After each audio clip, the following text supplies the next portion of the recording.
The man in the vents. Lena had just moved into an old apartment complex in the heart of the city. It wasn't the best place, but it was affordable, and she had no complaints at first. However, after a few weeks, she began to hear strange sounds at night. Scratching, tapping, and a soft, wheezing noise that sounded almost like breathing. She chalked it up to the building's age, assuming it was just the pipes or perhaps rodents. One night, the noise became unbearable, echoing from above her. It sounded as if someone was moving around in her ceiling. Lena decided to confront the source of the disturbance. She called a maintenance worker to inspect the apartment, and as he looked around, he suddenly stopped. He had found something that made his face go pale, a small opening in the ceiling vent. After a few minutes of inspecting, he forced it open. To his horror, he discovered a hidden crawl space above the ceiling, where a mattress, empty food containers, and bits of old clothing were scattered. The most disturbing thing, however, was the tangled mess of hair sticking out from behind a corner. They called the police, and when they finally cut through the ceiling, they found an emaciated man who had been living there for months.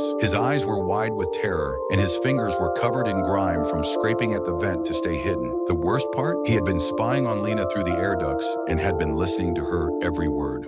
The drowning woman who wasn't there. A group of young friends were enjoying a summer weekend camping trip near a river in a remote area. The river, known for its dangerous currents, had claimed a few lives over the years, but no one thought much of it. They were all seasoned swimmers. As they gathered around the campfire, one of the friends, Jenny, noticed something strange. From the corner of her eye, she saw a woman in a white dress flailing in the water, struggling for her life. Jenny shouted for help, and the group rushed to the water's edge, trying to make sense of what they saw. But when they reached the spot where the woman had been, there was no one in sight. They could hear her cries for help in the distance, and Jenny swore she saw the silhouette of a woman standing on a nearby rock, her arms outstretched. After searching for a while, the group gave up, thinking it was a trick of the mind. But the next day, the campsite owners told them the chilling truth. A woman had drowned in that very river years ago, and it was rumored that her spirit would appear to warn others of the deadly currents. The most disturbing part? Many other campers had reported seeing her the exact same way, always before hearing her faint, desperate whisper, "Save me." 4. The thing in the baby monitor. Tina and Mark had recently moved into their dream home. They were thrilled to start a family, and after months of preparation, their newborn son, Luke, finally arrived. After a long day of visiting family and friends, they finally got to settle into bed. As they rested, they heard an eerie sound coming through the baby monitor. At first, it was just static. Then it suddenly cut to a deep voice saying, "He's mine." Startled, Tina jumped out of bed and rushed to the nursery. She found Luke sleeping soundly in his crib, completely undisturbed. Her heart was racing as she checked the monitor, which was still giving off the strange, garbled noise. As Mark followed her to the nursery, they couldn't help but feel something was terribly wrong. The next morning, the couple checked the baby monitor's video footage. To their horror, they saw something they couldn't explain. A dark figure hovering near the crib, almost like a shadow standing over Luke, watching him sleep. The figure was motionless and silent, disappearing as soon as the light from the monitor flickered. Mark immediately threw out the monitor and installed new security cameras, but the feeling of dread never left. Months later, they discovered a disturbing fact. A previous family who had lived in the house had lost their infant in a tragic accident. The same phrase, "He's mine,"